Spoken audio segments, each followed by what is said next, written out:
माझं नाव नानासाहेब सोपानराव शेळके। मी वडगाव शेरी पुणे येथे राहतो। एक 2 महिन्यापूर्वी मी रूटीन चेकअप केलं होतं एका हॉस्पिटलमध्ये, फुल बॉडी चेकअप। त्याच्यामध्ये मला माझी शुगर पहिल्यांदा वाढलेली आढळली आणि कार्डियक म्हणजे ट्रेडमिलची टेस्ट करताना सुद्धा तिथे मला थोडासा म्हणजे हे झालं, ती टेस्ट पॉझिटिव्ह आली। मग तिथल्या डॉक्टरांनी मला सुचवलं होतं की तुम्ही एंजिओग्राफी करा आणि शुगरसाठी तुम्हाला ट्रीटमेंट सुरू करायला लागेल।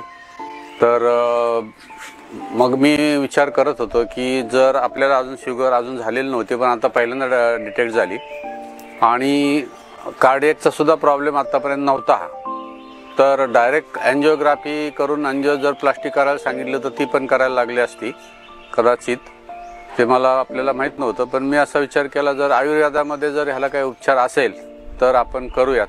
आमचे एक नातेवाईक आहेत गणेश पठारे म्हणून, आमचे मेवणे, त्यांनी इथे पूर्वी उपचार घेतले होते साधारणतः 1 वर्षापूर्वी, आणि त्यांना ते आले होते वजन कमी करण्यासाठी, तर त्यांना त्याचा अनुभव चांगला आला। ते म्हटले इथे कार्डियकसाठी आणि डायबिटीस रिव्हर्सलसाठी इथे उपचार चांगले होतील। मग आम्ही इथे आलो।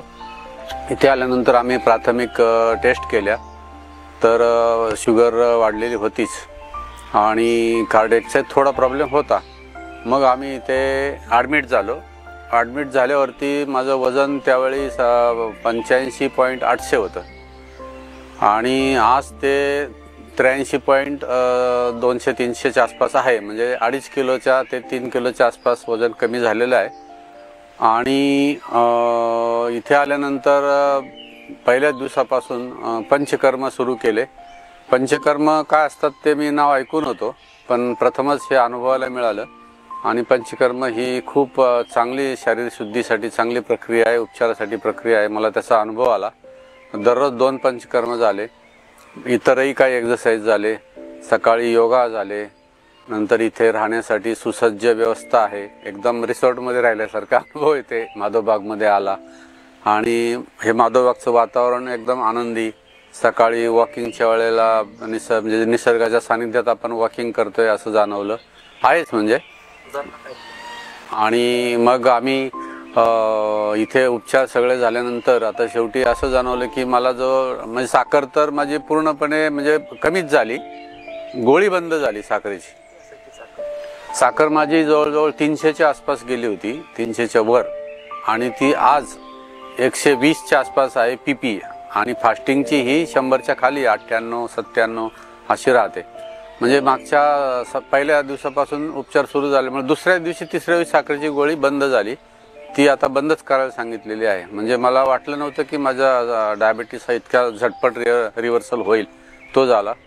आणि मी स्ट्रेस टेस्टला 12 मिनटं मी चाललो होतो सुरुवातीला, पण त्यावेळेला मला थोडासा त्रास झाल्यामुळे त्याने मध्येच थांबवलं होतं। मला वाटतं 12 मिनटाची लावलं होतं टायमिंग, पण मध्ये थांबवलं होतं। आज 15 मिनटं चाललो, पण अजिबात त्रास झालेला नाही आहे। आणि मला ते एक समाधान मिळालं की माझं डायबिटीस रिव्हर्सल झाला, म्हणजे पूर्ण रिव्हर्सल नाही झाला अजून, HbA1c अजून कंट्रोल व्हायला 2-3 महिने तरी लागतील। आणि हे कार्डियकचा सुद्धा प्रॉब्लेम जवळजवळ सॉल्व्ह झाल्यासारखं आहे। आता पुढील 3 महिने मात्र काळजी घ्यायला सांगितलेलं आहे त्यांनी, ती मी घेणार आहे। आणि इथे सुसज्ज व्यवस्था आहे सगळी, काही म्हणजे नाव ठेवायला काडी मात्र जागा नाही आहे एकदम। आणि डॉक्टर साने, रोहित साने सरांना मी इथे आल्याबरोबर मला त्यांना ऐकायला मिळालं। त्यांना ऐकल्यानंतर मला खूप समाधान वाटलं, म्हणजे माझा निम्मा आजार तिथेच बरा झाल्यासारखं मला अनुभवात आलं होतं। धन्यवाद।